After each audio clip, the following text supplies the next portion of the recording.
svona meiri í vöngum heldur en aðrir heim. Það segir þetta. Bara fínt. Góðar hæðir. Já.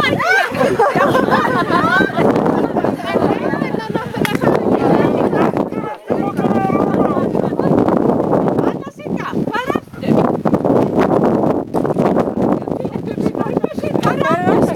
Hún slökkti bara heyrnartækjanum. Lilja. Hún lærði á séns. Þeir var að taka lægi.